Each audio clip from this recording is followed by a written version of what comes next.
বৈধ অস্ত্র জমা নিতে পারেন, অবৈধ অস্ত্র তো জমা নেওয়া যায় না। অবৈধ অস্ত্র উদ্ধার করতে হয়। কয়টা অস্ত্র উদ্ধার করা হয়েছে?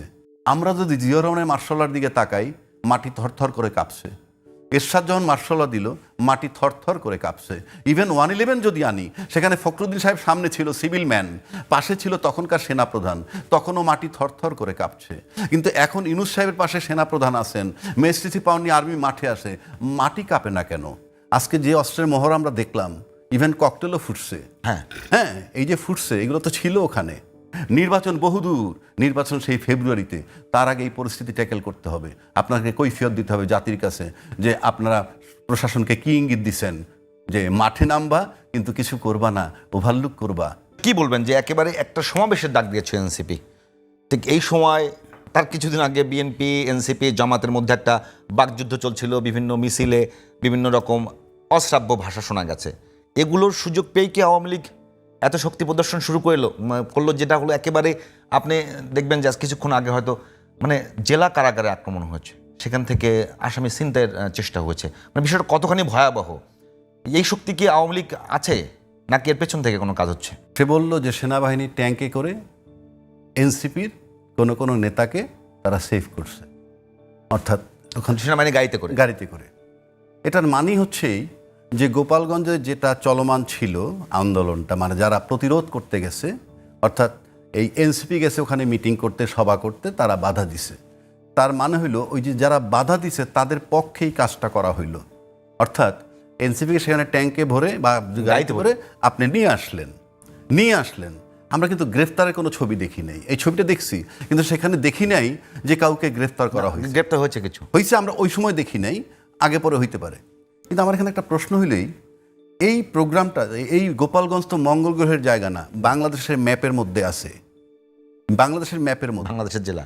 সুতরাং এখানে প্রোগ্রামটা অনেক আগের, যে যাবে ওরা জনসভা করতে যাবে, অপরাধটা কি?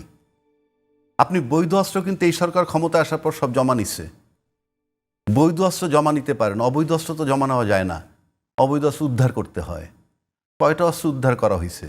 আজকে যে অস্ত্রের মোহর আমরা দেখলাম, ইভেন ককটেলও ফুটছে। হ্যাঁ, এই যে ফুটছে, এগুলো তো ছিল ওখানে ছিল। যদি বলে ছিল না, তাহলে কেউ দিচ্ছে, কথার কথা, আমি তর্কের খাতিরে বলছি। এটা থাকবে কেন ওখানে? সুতরাং এখানে আইনশৃঙ্খলা পরিস্থিতি, সেই পার্টটা আমি পরে আসছি। সম্প্রতি যেমন ভাই বলল, ভাই কেন সবাই আন্দোলন করছে এই সরকার পতনের জন্য, টার্নিং পয়েন্ট হয়তো জুলাই হয়েছে, সেটা ভিন্ন কথা। বাট এবং তাদের রোলটা বেশি ছিল, কারণ তারা বুকের রক্ত দিছে, মারা গেছে, ফাইন। কিন্তু আজকে বিএনপি বলুক, যে সব দলই তো বলতেছে যে ওই সরকারকে হটানোর জন্য আমরা কর্মকাণ্ড করেছি, এবং তাদের লোক কি কয়, আয়নাঘরে ছিল, গুম হয়েছে, খুন হয়েছে, বিনা বিচারে হত্যা হয়েছে। কিন্তু ইন অ্যাকশন যদি আপনি দেখেন, ইন অ্যাকশন কিন্তু তাহলে আওয়ামী লীগের তো সবচেয়ে বেশি ক্রোধ থাকার কথা ওনাদের বিরুদ্ধে, কিন্তু ইন অ্যাকশন ক্রোধটা দেখতেছি এনসিপির বিরুদ্ধে। আমরা তো সবাই বলতেছি তাহলে তো আওয়ামী লীগের সাথে সব দলের লড়াই হইতে হবে, জামাতকেও পিটানো উচিত। যেমন এটা কেন বলছি, যখন আওয়ামী লীগ ক্ষমতায় ছিল তখন অফিসিয়াল তাদের বিরোধী দল ছিল কিন্তু জাতীয় পার্টি না, কিন্তু বিরোধ ছিল বিএনপির সাথে। তার সমস্ত কর্মকাণ্ডে সকাল বিকাল তারা বিএনপি করত। এটার মানে হচ্ছে এই যে এনসিপিকে আপনি শত্রু হিসাবে চিহ্নিত করা হয়েছে। এক নম্বর, কেন করছে এটা তাদের ব্যাপার। প্রত্যেকটা রাজনীতির ভিতরে একটা হিসাব থাকে, লাভ এবং লোকসান। এই ঘটনাটায় লাভ হবে কার? সবচেয়ে বড়দের এই চান্সটা নিতে পারতেছে কেন আওয়ামী লীগ? এই যে সব দল একত্র হয়ে যখন ইউনূস সাহেবরে বসাইছে, আজকে কিন্তু এখানে তাদের দলের মধ্যে ঐক্যমত্যে ফাটল ধরছে। এনসিপি একদিক, জামাত একদিক, স্থানীয় নির্বাচন আগে না পরে, তারপরে কি বলে পিআর সিস্টেম হবে না কি হবে, এরকম বিভিন্ন বেসিক কতগুলো যাতে ঐক্যমত্যে ফাটল। আপনার ইউনিটি যখন ধ্বংস হবে, ইউনিটি যখন ভাঙবে, তখন তো ওই ফেসিজম আবার সামনে আসবে। সেই ইউনিটি কি ভাঙছে না? আপনি তো ঐক্যমত্যে আসতে পারেন, ডিবেট হওয়ার পর তো স্ট্যান্ড ক্লিয়ার হয়ে গেছে। এক দল বলতেছে নির্বাচন করতে দিব না, এই যে এনসিপি, কি বিচার সংস্কার এগুলো আগে হইতে হবে। জামাত বলতেছে পিআর সিস্টেম ছাড়া আমরা যাব না।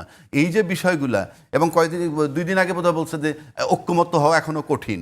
তো এই যখন আমি এই মেসেজগুলো পাবো, তখন কিন্তু ওই ফেসিজমের যারা আছে তারা নিশ্চয়ই মাথা চারা দিয়ে উঠবে। অর্থাৎ আপনার ফাটলটা আপনি প্রকাশ করতেছেন কেন? আমার বক্তব্যটা হলো ওইখানে আপনাদের ভিতরে যে ঐক্যমত্য, যেটা খুব জরুরি, আমি বারবার বলি যেটা খুব জরুরি।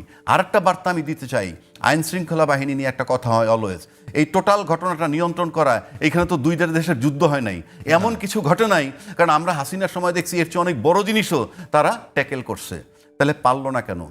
কেন পারলো না সেই প্রশ্নটা আমি করতে চাই। কেন বলি, প্রশাসন তো সহযোগিতা করতেছে সরকারকে, আর্মি বলতেছে মেএসটিসি পাওয়ার নিয়ে মাঠে আছে, ঠিক আছে, এবং নির্বাচন পর্যন্ত সেনাবাহিনী বলছে তার পাশে থাকবে, সেনাপ্রধানের বক্তব্য। আমরা যদি জিয়া রহমানের মার্শালার দিকে তাকাই, মাটি থরথর করে কাঁপছে। এরশাদ যখন মার্শাল্লা দিল, মাটি থরথর করে কাঁপছে। ইভেন 111 যদি আনি, সেখানে ফখরুদ্দিন সাহেব সামনে ছিল সিভিল ম্যান, পাশে ছিল তখনকার সেনাপ্রধান, তখনও মাটি থরথর করে কাঁপছে। কিন্তু এখন ইউনূস সাহেবের পাশে সেনাপ্রধান আছেন, মেএসটিসি পাওয়ার নিয়ে আর্মি মাঠে আসে, মাটি কাঁপে না কেন? আমার প্রশ্ন, মাটি কাঁপে না কেন? সেই প্রশ্নটা আমি ইউনূস সাহেবকে করতে চাই যে আপনি কি সেনাপ্রধান কিংবা পুলিশ প্রধান কিংবা অন্যান্য আইন প্রয়োগকারী সংস্থাকে বলেছেন যে তোমরা নাম কস্তে মাঠে থাকো, সব কিছু ওভারলুক করবা, যা কিছু তাই হোক, যাতে নির্বাচন না হয়? এইটা বলছে কিনা আমি ইউনূস সরকারের কাছে জানতে চাই। পাশাপাশি যারা আইন শৃঙ্খলা বাহিনীর প্রধান হিসাবে আছেন, তারা আজকাল স্টেটমেন্ট দিচ্ছেন, তাদেরকেও ক্লিয়ার করতে হবে যে মাঠে কাজটা হচ্ছে না কেন, সরকারের ডাইরেকশনটা কি? আপনাদের সরকারের ডাইরেকশন কি, না মাঠে যারা আছে তারা আপনাদের কমান্ড শুনতেছে না? এটা একটা ধোঁয়াশার মধ্যে জাতি আছে, এটা ক্লিয়ার করতে হবে। কেননা আপনার সহযোগিতা করার পরও এরকম পরিস্থিতি কেন? একটা প্রাণ মারা যাবে কেন এইভাবে? এমন পরিস্থিতি কেন হবে? জনসমাবেশ সবাই করতে পারবে, এটা তো সেই জিনিস হচ্ছে আগে যখন বিএনপি প্রোগ্রাম দিত সেইখানেই শান্তি মিছিল করতো আওয়ামী লীগ। এই গত 16 বছরে যেখানেই আওয়ামী লীগ বিএনপি প্রোগ্রাম দিত, ঠিক সেই জায়গাটাই তাদের শান্তি মিছিল। একই জিনিস আজকে হচ্ছে।